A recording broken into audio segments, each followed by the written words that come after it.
12ನೇ ಅಧ್ಯಾಯ. ಸರ್ವದ್ವಾರಾಣಿ ಸಂಯಮ್ಯ ಮನೋಹೃದಿ ನಿರುದ್ಯ ಚ ಮೂರ್ಧ್ವಾ ಅಧಾಯಂ ಆತ್ಮನಃ ಪ್ರಾಣಮಾ ಅಸ್ಥಿತೋ ಯೋಗಧಾರಣಾಂ. ಸರ್ವದ್ವಾರಾಣಿ ಸಂಯಮ್ಯ, ಎಲ್ಲ ದ್ವಾರಗಳನ್ನು ಸಂಯಮ ಮಾಡಿಕೊಂಡು, ಅಂದರೆ 5 ಜ್ಞಾನೇಂದ್ರಿಯಗಳು ಇವೇ ದ್ವಾರಗಳು. ಮನುಷ್ಯನಿಗೆ ನಾವೇನಾದ್ರು ಒಂದು ವಿಷಯ ತಿಳ್ಕೋಬೇಕು ಅಂದರೆ 5 ಬಾಗಿಲುಗಳಿವೆ ನಮಗೆ. ಕಣ್ಣು, ಕಿವಿ, ಮೂಗು ಇಂಥದ್ದು 5 ಪಂಚೇಂದ್ರಿಯಗಳು. ಅದನ್ನೇ ಸರ್ವದ್ವಾರಾಣಿ ಅಂತ ಕರೆದಿದ್ದಾರೆ. 5 ದ್ವಾರಗಳನ್ನು ಸಂಯಮ ಮಾಡ್ಕೋಬೇಕು. ಸಂಯಮ ಮಾಡ್ಕೋಬೇಕು ಅಂದರೆ ಕಣ್ಣಿನಿಂದ ಏನನ್ನು ನೋಡಬೇಕೋ, ಎಷ್ಟು ನೋಡಬೇಕೋ ಅಷ್ಟೇ ನೋಡಬೇಕು. ಕಿವಿಯಿಂದ ಏನನ್ನು ಕೇಳಬೇಕೋ, ಎಷ್ಟು ಕೇಳಬೇಕೋ ಅಷ್ಟೇ ಕೇಳ್ಕೋಬೇಕು. ಹಾಗೆಯೇ 5 ಇಂದ್ರಿಯಗಳಿಂದಲೂ ಕೂಡ ನಾವು ಸಂಯಮವನ್ನು ಮಾಡ್ಕೋಬೇಕು. ಆಮೇಲೆ ಮನೋಹೃದಿ ನಿರುದ್ಯ ಚ, ನಮ್ಮ ಮನಸ್ಸನ್ನು ಹೃದಯ ಸ್ಥಳದಲ್ಲಿ ನಿಲ್ಲಿಸಿಕೊಳ್ಳಬೇಕು. ಹೃದಯ ಸ್ಥಳದಲ್ಲಿ ಯಾಕೆ ನಿಲ್ಲಿಸ್ಕೋಬೇಕು ಅಂದರೆ ಆ ಆತ್ಮಸ್ವರೂಪವಾದ ಭಗವಂತ ಹೃದಯಗಳಲ್ಲೇ ಇರ್ತಾನೆ. ಅದರಿಂದ ವಿವೇಕ ಚೂಡಾಮಣಿಯಲ್ಲಿ ಹೇಳ್ತಾರೆ, ಪ್ರಾಣೇಶು ಹೃದಯ ಸ್ಫುರತ್ಯಯಂ ಜ್ಯೋತಿ ಅಂತ. ಆ ಭಗವಂತ ಎಲ್ಲಿರ್ತಾನೆ ಅಂದರೆ ನಮ್ಮ ಹೃದಯ ಸ್ಥಳದಲ್ಲಿ ಪ್ರಾಣಗಳಲ್ಲಿ ಜ್ಯೋತಿ ಅಂತ ಉರಿತಾ ಇರ್ತಾನೆ. ಅದಕ್ಕೆ ನಮಗೆ ಯಾವುದೇ ಒಂದು ಧಾರಾವಾಹಿ ಆಗಲಿ, ಪಿಕ್ಚರಲ್ಲಾಗಲಿ ದೇವರನ್ನು ಒಂದು ದೀಪದ ಇದರಲ್ಲಿ ದೀಪದ ಬೆಳಕಿನ ಥರ ತೋರಿಸ್ತಾರೆ. ಅದಕ್ಕೆ ಅರ್ಥ ಏನು ಅಂದರೆ, ಅವನು ದೀಪದ ಬೆಳಕು ಹೇಗೆ ಉರಿತಾ ಇರುತ್ತೋ ಹಾಗೆ ನಮ್ಮ ಹೃದಯ ಸ್ಥಳದಲ್ಲಿ ಪ್ರಾಣಗಳಲ್ಲಿ ಉರಿತಾ ಇರ್ತಾನೆ. ಅಂತಹ ಒಂದು ಆತ್ಮನಲ್ಲಿ ನಮ್ಮ ಮನಸ್ಸನ್ನು ನಿಲ್ಲಿಸ್ಕೋಬೇಕು. ಊರ್ಧ್ವಂ ಆದಾಯತಃ ಆತ್ಮನಃ, ಆತ್ಮನನ್ನು ಅಂದರೆ ನಮ್ಮ ಚಿತ್ತವನ್ನು ಮೇಲಕ್ಕೆ ತೆಗೆದುಕೋಬೇಕು.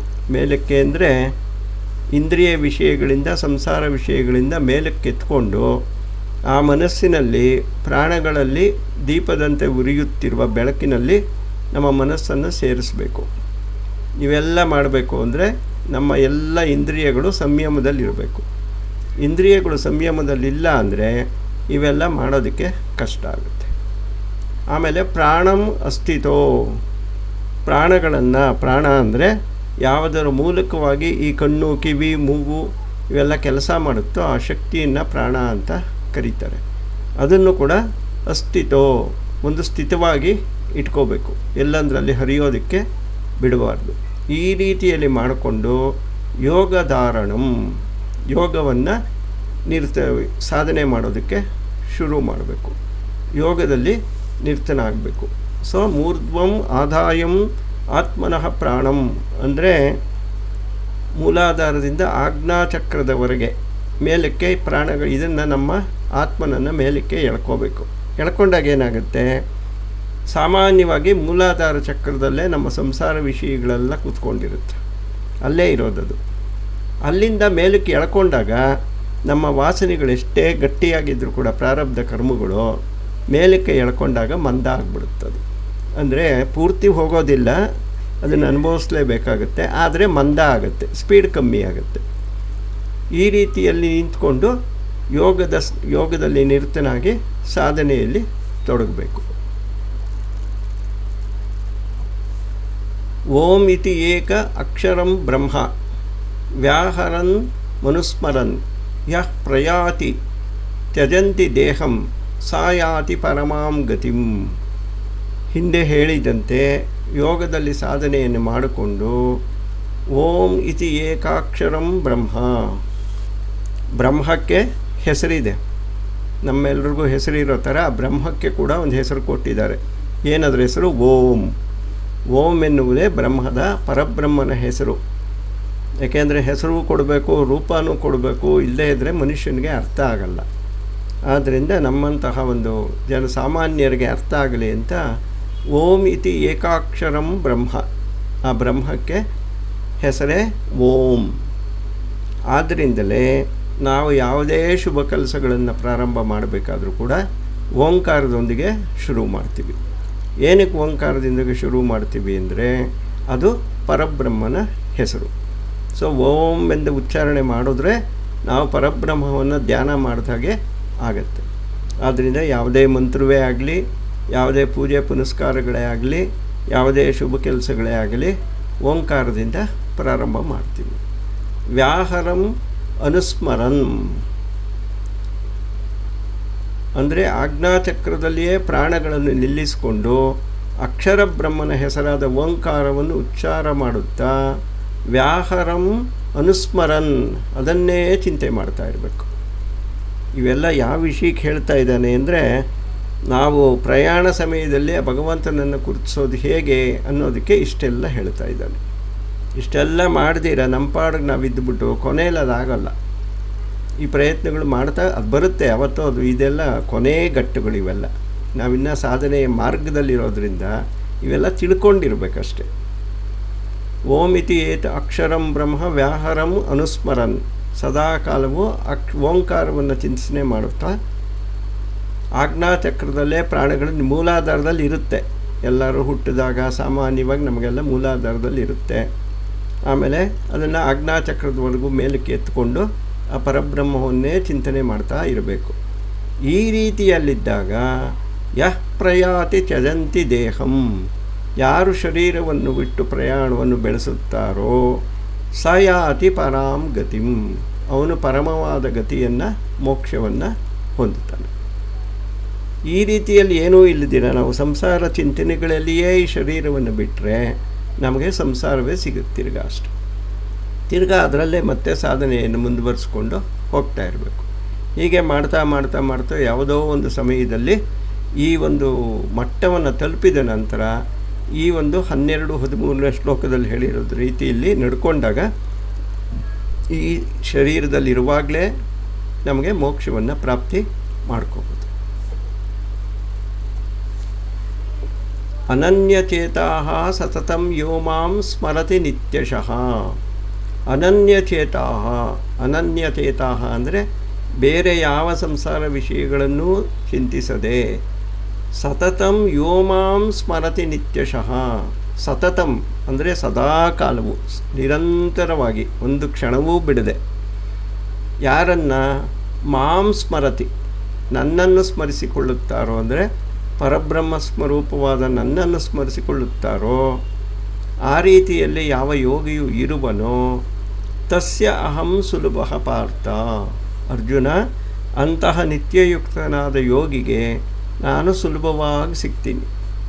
ಸುಲಭವಾಗಿ ಏನು ಸಿಕ್ಕಿಲ್ಲ, ಇಷ್ಟೆಲ್ಲ ಕಷ್ಟ ಮಾಡಬೇಕಲ್ಲ, ಇಷ್ಟೆಲ್ಲ ಕಷ್ಟಪಟ್ಟರೆ ಸಿಗೋದು. ಆದರೂ ಅದನ್ನು ಒಂದು ಸಮಾಧಾನಕ್ಕೆ ಹೇಳ್ತಾನೆ.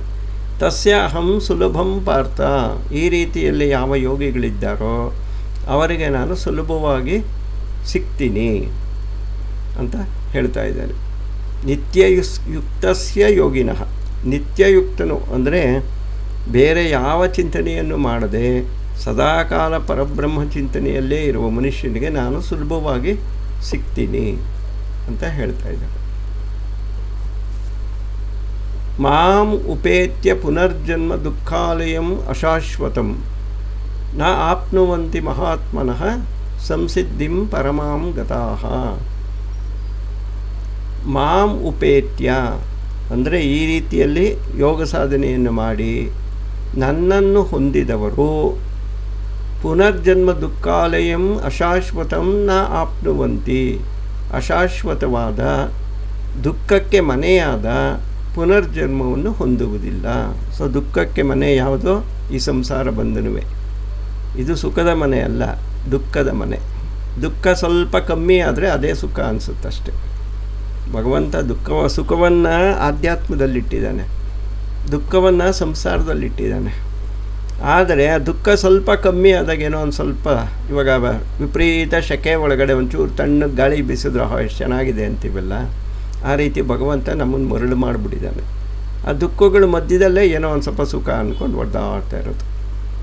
ಆದ್ದರಿಂದ ನನ್ನನ್ನು ಹೊಂದಿದ ನಂತರ ದುಃಖಕ್ಕೆ ಮನೆಯಾದ, ಇದು ದುಃಖದ ಮನೆ ಅಂತ ಕಲಿದಾನೆ. ದುಃಖಾಲಯಂ ಮತ್ತು ಅಶಾಶ್ವತಂ, ಶಾಶ್ವತವಲ್ಲದ ಪುನರ್ಜನ್ಮವನ್ನು ಪಡೆಯೋದಿಲ್ಲ. ಈ ರೀತಿಯಲ್ಲಿರುವವನು ಏನು ಮಾಡ್ತಾನೆ? ನ ಆಪ್ನುವಂತಿ ಮಹಾತ್ಮನ ಸಂಸಿದ್ಧಿಂ ಪರಮಾಂ ಗತಾಃ. ಅವರೇನು ಮಾಡ್ತಾರೆ? ಪುನರ್ಜನ್ಮವನ್ನು ಪಡೆಯದೆ ನನ್ನನ್ನೇ ಪಡ್ಕೋತಾರೆ. ಪರಬ್ರಹ್ಮ ಸ್ವರೂಪನಾದ ನನ್ನನ್ನೇ ಪಡ್ಕೋತಾರೆ. ಯೋಗದಲ್ಲಿ ಪರಮಶ್ರೇಷ್ಠನಾದ ಸಿದ್ಧಿಯನ್ನು ಪಡೆದಿರುವ ಮಹಾತ್ಮರು ಯಾರಿರುವರೋ ಅವರು ದುಃಖಕ್ಕೆ ಆಲಯವಾದ ಅಶಾಶ್ವತವಾದ ಜನ್ಮವನ್ನು ಪಡೆದುಕೊಳ್ಳದೆ ನನ್ನನ್ನೇ ಪಡೆದುಕೊಳ್ಳುತ್ತಾರೆ ಅಂತ ಅರ್ಥ. ಆದ್ದರಿಂದ ಪರಬ್ರಹ್ಮ ಚಿಂತನೆ ಮೋಕ್ಷಕ್ಕೆ ದಾರಿಯದು, ಅದೇ ಮಾರ್ಗ. ಅದನ್ನು ಬಿಟ್ಟು ಬೇರೆ ಯಾವ ಮಾರ್ಗವೂ ಇಲ್ಲ. ಇನ್ನು ಭಕ್ತಿ ಮಾರ್ಗ, ಯೋಗ ಮಾರ್ಗ, ಕರ್ಮ ಮಾರ್ಗ ಇವೆಲ್ಲ ಆ ಜ್ಞಾನವು ಬರೋದಕ್ಕೆ ಸಹಾಯಕವಾಗುತ್ತಷ್ಟೆ. ಇವೆಲ್ಲವೂ ಕೂಡ ಜ್ಞಾನವನ್ನು ಸಂಪಾದನೆ ಮಾಡ್ಕೋಬೇಕಾದ್ರೆ ನಮಗೊಂದು ಏನು ಕೆಪ್ಯಾಸಿಟಿ ಬೇಕೋ ಆ ಕೆಪ್ಯಾಸಿಟಿನ ತಂದುಕೊಡೋವಂಥ ಮಾರ್ಗಗಳಿವೆಲ್ಲ. ಆ ರೀತಿಯಲ್ಲಿ ಜ್ಞಾನವನ್ನು ಹೊಂದಿದ ನಂತರ ಪುನರ್ಜನ್ಮವು ಬರುವುದಿಲ್ಲ. ಈಗ ಆ ಬ್ರಹ್ಮ ಭುವನಲೋಕಾ ಪುನರಾವರ್ತಿನಃ ಅರ್ಜುನ. ಎಷ್ಟೋ ಲೋಕಗಳಿವೆ, ಸಪ್ತ ಲೋಕಗಳು ಹೇಳ್ತಾರೆ. ಓಂ ಭೂ ಭುವಃ ಸುವಃ ಮಹಃ ಜನಃ ತಪಃ ಸತ್ಯಂ, ಈ ರೀತಿಯಲ್ಲಿ 7 ಲೋಕಗಳಿವೆ. ಅದರಲ್ಲಿ ಬ್ರಹ್ಮಲೋಕವು ಒಂದು, ಭೂಲೋಕವು ಒಂದು. ಆ ಬ್ರಹ್ಮ ಭುವನ ಲೋಕ, ಈ ಭೂಲೋಕದಿಂದ ಹಿಡಿದು ಆ ಬ್ರಹ್ಮಲೋಕದವರೆಗೆ ಎಲ್ಲ ಲೋಕಗಳು ಕೂಡ ಪುನರ್ಜನ್ಮಕ್ಕೆ ಕಾರಣ ಆಗುತ್ತೆ. ಇವಾಗ ನಾವು ಅತ್ಯಂತ ದಾನ ಧರ್ಮಗಳನ್ನು ಮಾಡ್ತೀವಿ, ಅತ್ಯಂತವಾಗಿ ಪೂಜಾ ಪುನಸ್ಕಾರಗಳನ್ನು, ಯಜ್ಞ ಯಾಗಾದಿಗಳನ್ನು ಮಾಡಿ ಪುಣ್ಯವನ್ನು ಸಂಪಾದನೆ ಮಾಡ್ಕೋತೀವಿ. ಆ ಪುಣ್ಯದ ಫಲದಿಂದ ನಮಗೆ ಬ್ರಹ್ಮಲೋಕ ಸಿಕ್ತು ಅಂತ ಇಟ್ಕೊಳ್ಳೋಣ. ಆ ಬ್ರಹ್ಮಲೋಕವು ಕೂಡ ಎಲ್ಲಿವರೆಗೂ ಇರುತ್ತೆ?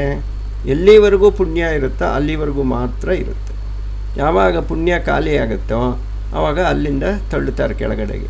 ಅವನು ತಿರ್ಗಾ ಬಂದು ಸಂಸಾರದಲ್ಲೇ ಬೀಳಬೇಕು. ಆ ರೀತಿಯಲ್ಲಿ ಈ ಎಲ್ಲ ಲೋಕಗಳು ಕೂಡ ಪುನರ್ಜನ್ಮಕ್ಕೆ ಕಾರಣ, ಪುನರಾವರ್ತಿನಃ, ಮತ್ತೆ ಮತ್ತೆ ಬರುವಂತಹದೇ ಅದು. ಹಾಗಾದರೆ ಶಾಶ್ವತವಾದದ್ದು ಯಾವುದು? ಮತ್ತೆ ನಾನು ಹುಟ್ಟಲೇಬಾರ್ದಪ್ಪ, ನಾನು ಮೋಕ್ಷವನ್ನು ಹೊಂದಬೇಕು ಅಂದರೆ ಏನು ಮಾಡಬೇಕು? ಮಾಂ ಉಪೇತ್ಯತ ಕೌಂತೇಯ ಪುನರ್ಜನ್ಮ ನ ವಿದ್ಯತೆ. ಯಾರು ಪರಬ್ರಹ್ಮ ಸ್ವರೂಪವಾದ ನನ್ನನ್ನೇ ಮತ್ತು ಚಿಂತಿಸುತ್ತಾರೋ, ನನ್ನನ್ನೇ ಪಡ್ಕೋತಾರೋ ಅವರಿಗೆ ಮಾತ್ರ ಪುನರ್ಜನ್ಮ ಇಲ್ಲ.